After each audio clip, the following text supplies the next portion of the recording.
Good morning all friends, एक बार फिर से स्वागत है आप सभी का ट्रिपल सी की इस नई क्लास में। और ये सीरीज चल रही थी पूरी आपकी अगस्त सितंबर एग्जाम की।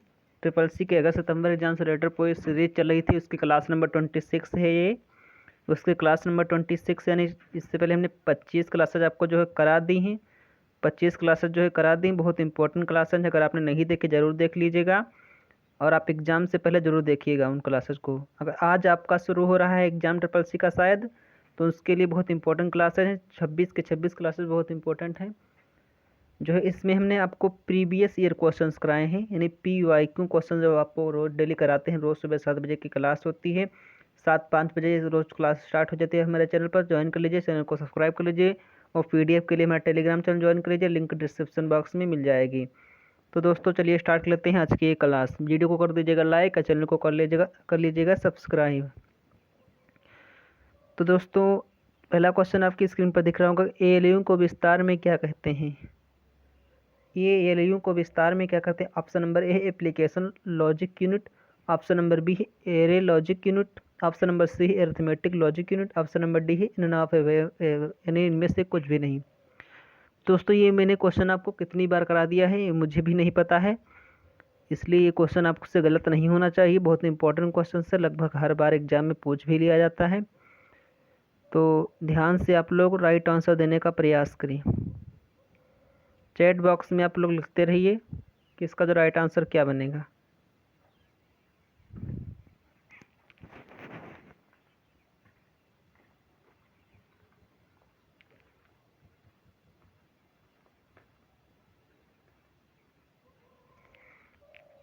तो आई होप अपने राइट आंसर खोज लिया होगा। तो इसका जो राइट आंसर बनेगा ऑप्शन नंबर C बनेगा, नहीं अरिथमेटिक लॉजिक यूनिट। इसका जो है फुल फॉर्म हो जाएगा। एक किसका भाग होता है, होता है CPU का भाग। आपके CPU के 3 भाग होते हैं, मैंने कितने बार क्वेश्चन आपको बता दिया है।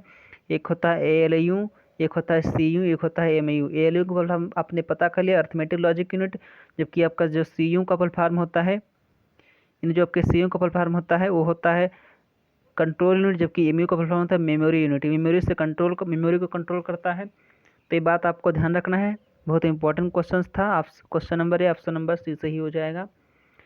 तो एलियन का काम क्या होता है, ये अर्थ जो है अंकगणितीय गणनाओं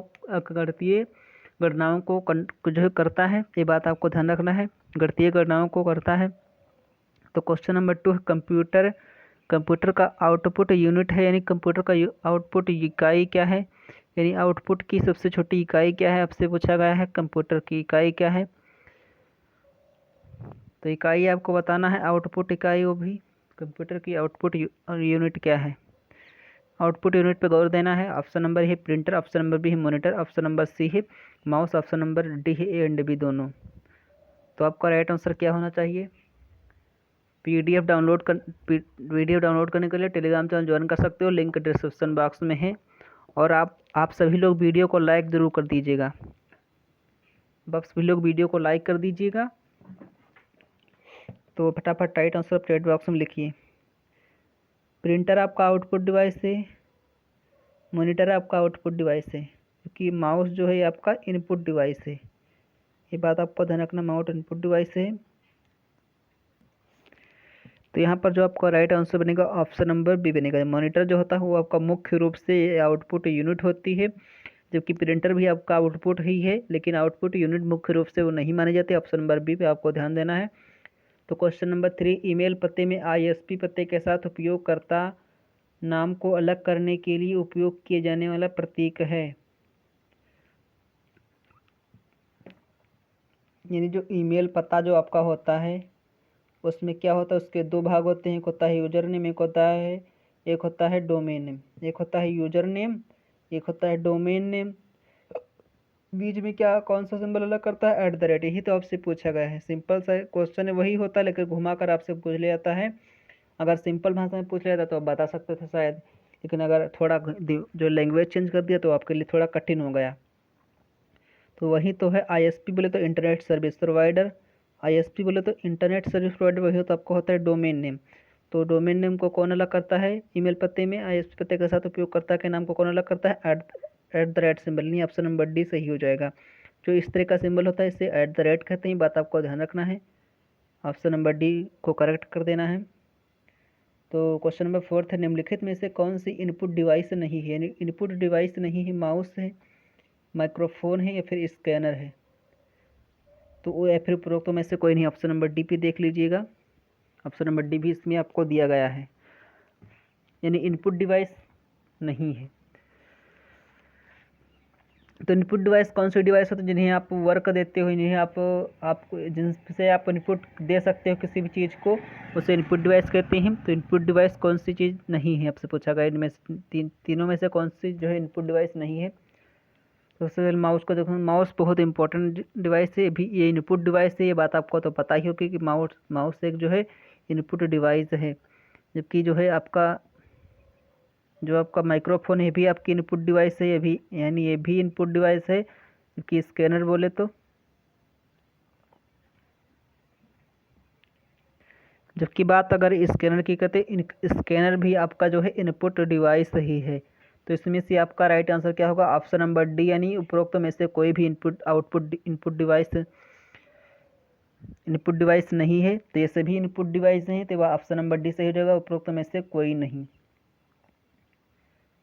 तो क्वेश्चन नंबर 5 है, MICR का पूर्ण अर्थ है, यानी MICR बोले तो क्या होगा, ऑप्शन नंबर गौर पर कर, ऑप्शन नंबर ध्यान से देखना है, फिर राइट आंसर देना है। मैग्नेटिक इंक करेक्टर रीडर या फिर magnetic ink case reader, magnesium ink code reader या फिर नन ऑफ द, इनमें से कोई नहीं। तो आप लोगों को चारों ऑप्शंस में से एक ऑप्शन जो है करेक्ट वाला छांटना है, वो छांट कर हमें बताना है। आप लोग चैट करते रहिए, वीडियो को आप कर दीजिएगा लाइक, चैनल को कर लीजिएगा सब्सक्राइब, अगर शेयर कर सकते हो तो उसको भी कर दीजिएगा। बहुत ही इंपॉर्टेंट एक क्लासेज है, रोज़ सुबह 7 बजे आ जाइएगा, रोज़ सुबह 7 बजे 7:05 पे तो आपकी क्लास स्टार्ट हो जाती है, बात आपको ध्यान रखना है। तो इसका जो राइट आंसर बनेगा ऑप्शन नंबर ए बनेगा, magnetic ink character reader. M for magnetic, I for ink, C for character, R for reader. Magnetic ink character reader बन जाएगा फुल फॉर्म। तो क्वेश्चन नंबर 6 है, ईमेल आमतौर पर इंटरनेट या network पर डिजिटल संदेशों को आदान प्रदान करने का एक मेथड है। यानी जो आपका ईमेल होता है वो नेटवर्क या फिर इंटरनेट पर डिजिटल संदेशों को आदान प्रदान करने का एक मेथड मतलब बोले तो एक विधि है। तो ईमेल से क्या करते हो, जनरली आप लोग किसी भी चीज़ को किसी को भी संदेश ही भेजते हो ईमेल से। तो ईमेल बहुत ही इंपॉर्टेंट है, तो ये भी बहुत, ऑप्शन नंबर ए सही हो जाएगा। तो ईमेल आपका चैप्टर बहुत इंपॉर्टेंट है, इसलिए उस चैप्टर जरूर कंप्लीट करिएगा, यानी ऑप्शन नंबर ए सही हो जाएगा, बिल्कुल ये सही बात है। तो क्वेश्चन नंबर 7 है, POP यानी point of sale port number 110 का उपयोग करता है, लेकिन SSL TSL encrypted IMAP port 993 का उपयोग करता है, 993 का उपयोग करता है। सिंपल सा पूछा गया है। POP जो आपको होता है पॉइंट ऑफ सेल जो होती है वो पोर्ट नंबर 110 का यूज करता है, जबकि जो SSL है, SSL या फिर TSL वो इनक्रिप्टेड IMAP पोर्ट जो है 993 का यूज करता है, बताया गया है। आपको बताना है राइट आंसर सही है या फिर गलत है। आप लोग चैट बॉक्स में लिखते रहिए कि आप ट्रू है क्वेश्चन जो कि फॉल्स है। आज आपको बताना है कि आप आज किस किस का एग्ज़ाम है, आपको कमेंट बॉक्स में बताना है कि आज किस किस का एग्ज़ाम है, जो है कमेंट बॉक्स में आपको बताना है किस किस का आज एग्ज़ाम है। तो इसका जो राइट आंसर बनेगा ऑप्शन नंबर यानी सही हो जाएगा। तो बात कर लेते हैं क्वेश्चन नंबर आज के अर्थ की। तो क्वेश्चन नंबर 8 है आपकी स्क्रीन पर, इंटरनेट स्टैंडर्ड है, यानी इंटरनेट जो है स्टैंडर्ड है। क्या चीज़ इंटरनेट स्टैंडर्ड है, MI बिनहेक्स, फिर यूनिकोडिंग या फिर नॉन 26। तो एक राइट आंसर देना है MIME का जो फॉर्म होता है multipurpose internet mail extension form होता है MIME का। तो राइट आंसर लोग चैट बॉक्स में देने का प्रयास करें, सभी लोग वीडियो को लाइक कर दीजिएगा, फटाफट लाइक कर दो तभी अगला क्वेश्चन बताएंगे आप। तो इंटरनेट स्टैंडर्ड है MIME बोलो तो internet multipurpose internet mail extension का फुल फॉर्म होता है, ध्यान रखना है। तो क्वेश्चन नंबर 9 है, IFSC का जो फुल फॉर्म होता है इंडियन फाइनेंशियल सिस्टम कोड होता है, कितने डिजिट का होता है, सिंपल सा बता देना है कि जो IFSC होता है कितने डिजिट का होता है। सिंपल सा आप लोगों को चैट बॉक्स में लिखते रहना है। IFSC तो इसका जो फुल फॉर्म होता है क्या होता है, इंडियन फाइनेंशियल सिस्टम कोड। ये बात आपको ध्यान रखना, फुल फॉर्म आप लोग नोट करके रख लीजिएगा। तो ये होता है 11 अंकों का होता है। ये 11 अंकों का कोड है। इसमें 4 अल्फा वर्ड बैंक का प्रतिनिधित्व करते हैं और 6 वर्ड शाखा का प्रतिनिधित्व करते हैं। 5वां वर्ड शून्य होता है। यानी पहले जो 4 वर्ड होंगे वो शाखा का प्रतिनिधित्व करेंगे, फिर बीच में 0 होगा, फिर 5 और वर्ड होंगे वो करेंगे किसका प्रतिनिधित्व, शाखा का। बैंक की कौन सी शाखा ये बात का प्रतिनिधित्व करने 4405 का फॉर्मेट आपको ध्यान रखना है। 11 अंकों का IFSC कोड होता है, आपके जो है पासबुक पे लिखा होता है। तो क्वेश्चन नंबर 10 है, कौन सा क्रेडिट कार्ड का प्रकार है, यानी वीज़ा है, मास्टर कार्ड है, फिर बोथ ए एंड बी है, फिर इनमें से कोई नहीं। यानी क्रेडिट कार्ड का प्रकार आपसे पूछ लिया गया, क्रेडिट कार्ड। तो ऑप्शन नंबर ए है वीज़ा, ऑप्शन नंबर बी है master card, option number C both A and B, option number none of these, यानी इनमें से कोई नहीं। तो आप लोगों को एक राइट आंसर देना है। चैट बॉक्स में आप लोग लिखने का प्रयास करें। तो इसका जो राइट आंसर बनेगा ऑप्शन नंबर सी बन जाएगा, यानी बोथ ए एंड बी, यानी वीज़ा भी है और मास्टर कार्ड, ये दोनों जो है क्रेडिट कार्ड के ही प्रकार हैं, टाइप्स हैं। तो आज का क्वेश्चन नंबर 11 है, POS भी हमने बताया, पॉइंट ऑफ सेल का मतलब पॉइंट ऑफ सेल है जो कि रिटेल शॉप के लिए भुगतान के लिए एक इलेक्ट्रॉनिक मशीन के रूप में इस्तेमाल होती है। यानी POS का मतलब जो यहाँ पर बताया गया है पॉइंट ऑफ सेल होता है। पॉइंट ऑफ सेल होता है इसका जिसका उपयोग है रिटेल शॉप के भुगतान के लिए इलेक्ट्रॉनिक मशीन के रूप में इस्तेमाल होती है। ऑप्शन नंबर ए है सही, ऑप्शन नंबर बी है गलत। ये आपकी जो है POS मशीन होती है। बिल्कुल सही बात है। जब आप दुकान पे कोई सौदा लेने जाते हो तो वहाँ पर अगर POS मशीन होती है तो आप वहाँ से आप अपना जो है कार्ड लगाकर आसानी से रुपये जो है ट्रांजैक्शन कर सकते हो। डिजिटल तरीके से आप जो है भुगतान कर सकते हो। ऑप्शन नंबर ए सही हो जाएगा। तो क्वेश्चन नंबर 12 है, Facebook, Instagram, mobile social network है। फेसबुक और यहाँ पर होगा फेसबुक और इंस्टाग्राम मोबाइल सोशल नेटवर्क हैं। फेसबुक और इंस्टाग्राम मोबाइल सोशल नेटवर्क हैं। ऑप्शन नंबर ए सही, ऑप्शन नंबर बी ही गलत। तो बिल्कुल सही बात है, ऑप्शन नंबर ए सही हो जाएगा। तो ये POS मशीन है, देख लीजिए ये POS पूरी मशीन है, पॉइंट ऑफ सेल मशीन है। क्वेश्चन नंबर 13 है, कैल्क स्प्रेडशीट का फाइल एक्सटेंशन क्या होता है। फाइल एक्सटेंशन बहुत इंपॉर्टेंट है। कैल्क स्प्रेडशीट का बताना है आपको, राइटर का भी बताना है कमेंट बॉक्स में, आपको प्रेजेंटेशन का भी बताना है। तो आपको राइटर का भी बताना है, आपको प्रेजेंटेशन का भी बताना है और आपको कैल्क स्प्रेडशीट का बताना है। तो कैल्क का क्या होगा, कैल्क स्प्रेडशीट का .ods हो जाएगा, जबकि राइटर का हो जाएगा .odt की जो है इस पर प्रेजेंटेशन का हो जाएगा .odp। ये ध्यान रखना है। ऑप्शन नंबर ये तीनों जो है वो जो है कैल्क के लिब्रे ऑफिस के ही हैं, तो इन्हें जरूर एक बार रिवाइव करके जाइएगा, एग्जाम में जरूर क्वेश्चन फंस जा सकता है। क्वेश्चन नंबर 14 है, CMOS इज स्टैंड्स फॉर, यानी CMOS का फुल फॉर्म आपको बता देना है। सिंपल सा क्वेश्चन है। CMOS का full form content metal oxide semiconductor, complementary metal oxygen semiconductor, complementary metal oxide semiconductor या फिर कंप्लीमेंट्री मेटल ऑक्सीलेटर सेमीकंडक्टर। तो आप लोगों को राइट आंसर देना है। चारों ही ऑप्शन बहुत इंपॉर्टेंट हैं, ये क्वेश्चन भी बहुत इंपॉर्टेंट है। CMOS प्रीवियस ईयर का पूछा हुआ क्वेश्चन है। तो इसका जो राइट आंसर बनेगा ऑप्शन नंबर सी बन जाएगा, कॉम्प्लीमेंट्री मेटल ऑक्साइड सेमीकंडक्टर का फुल फॉर्म हो जाएगा। ये बात आपको ध्यान रखना है। PDF आपको टेलीग्राम चैनल पर मिल जाएगी, लिंक डिस्क्रिप्शन बॉक्स में आप लोग जो है ज्वाइन कर लीजिए वहाँ पर। तो क्वेश्चन नंबर 15 थे, कंप्यूटर के किस घटक को हृदय के रूप में भी जाना जाता है। यानी किस घटक को हृदय के रूप में भी जाना जाता है, यानी हार्ट के रूप में।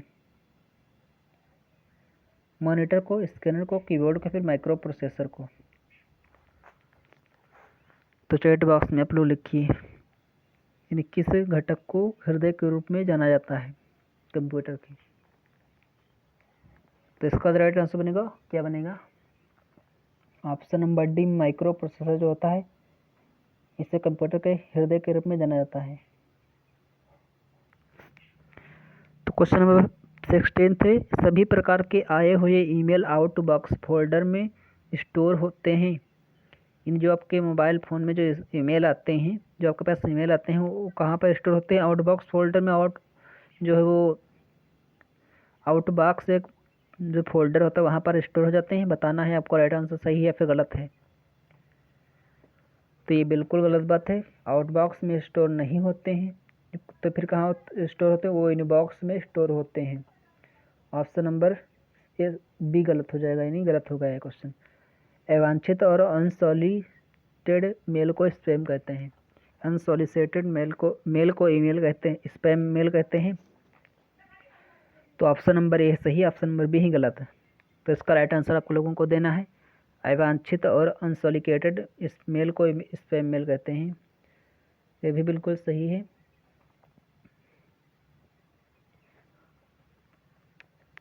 तो आज का क्वेश्चन नंबर 18 है, इनमें से कौन सी हाई लेवल लैंग्वेज नहीं है। ऑप्शन नंबर है C plus plus, option number है सी, ऑप्शन नंबर सी है ADA। यानी एक जो है कौन से इसमें हाई लेवल लैंग्वेज नहीं है, ऑप्शन नंबर डी है नन ऑफ दीज। तो आप लोगों को क्या पता चल रहा होगा कि इसमें तो सभी हाई लेवल लैंग्वेज हैं, नहीं ये सभी हाई लेवल HLL लैंग्वेज हैं। तो आपका ऑप्शन नंबर क्या सही होगा, ऑप्शन नंबर डी सही होगा, नन ऑफ दीज, क्योंकि इसमें सभी हाई लेवल लैंग्वेज हैं। तो आपका क्वेश्चन नंबर 19 क्या है, राइटर डॉक्यूमेंट में टेक्स्ट को सिलेक्शन हो सकता है, टेक्स्ट का सिलेक्शन किस ऑप्शन से आप कर सकते हो। राइटर डॉक्यूमेंट की बात हो रही है, सिंगल वर्ड या एक लाइन, एक पैराग्राफ, संपूर्ण डॉक्यूमेंट या फिर सभी। मतलब इसका क्या है, सिर्फ एक लाइन या फिर एक सिंगल वर्ड का ही आप सिलेक्शन कर सकते हो, या फिर एक पैराग्राफ का, या फिर संपूर्ण डॉक्यूमेंट का सिलेक्शन आप कर सकते हो। तो आपके हिसाब से जो आपको राइट आंसर सुटेबल बैठे वो आपको चैट बॉक्स में लिखना है। आपका जो टारगेट होना चाहिए 20+ होना चाहिए, नहीं 20 क्वेश्चन अटेम्प्ट करने का होना चाहिए। क्लास को एंड तक जरूर देखिएगा, जब भी क्लास को स्टार्ट करिए एंड तक जरूर देखिए। तो इसका जो राइट आंसर बनेगा ऑप्शन नंबर डी, क्योंकि आप सभी तरीके से जो है आप टेक्स्ट का सिलेक्शन कर सकते हो, एक वर्ड भी सिलेक्ट कर सकते हो, एक पैराग्राफ भी, एक डॉक्यूमेंट पूरा भी सिलेक्ट कर सकते हो। ये बात आपको ध्यान रखना है। तो क्वेश्चन नंबर 20 है, जब आप ईमेल हटाते हैं तो किस फोल्डर में चले जाते हैं, recycle bin, trash box, outbox या फिर इनबॉक्स। यानी जब आप ईमेल हटाते हो तो किस बॉक्स में चले जाते हैं। इसका जो राइट आंसर है आप लोगों को चैट बॉक्स में देना है, ऑफलाइन कमेंट बॉक्स में आपको इसका राइट आंसर देना है। यानी इसका राइट आंसर आप लोगों को ऑफलाइन कमेंट बॉक्स में देना है। और आपका एग्जाम SSC का कब से है आपको बताना है चैट कमेंट बॉक्स में। और अच्छी क्लास कैसे लगी कमेंट बॉक्स में जरूर लिखना है। वीडियो को आप कर दीजिएगा लाइक एंड शेयर, और चैनल को सब्सक्राइब कर लेना है। और आपके कितने क्वेश्चन सही हुए, 20 में से कितने क्वेश्चन आपने सही किए हैं, इसका स्कोर भी आप लोगों को लिखना है। अगर आपका कोई डाउट है तो उसको भी लिख दीजिएगा। टेलीग्राम चैनल ज्वाइन कर लीजिएगा। ओके, बाय बाय, जय हिंद।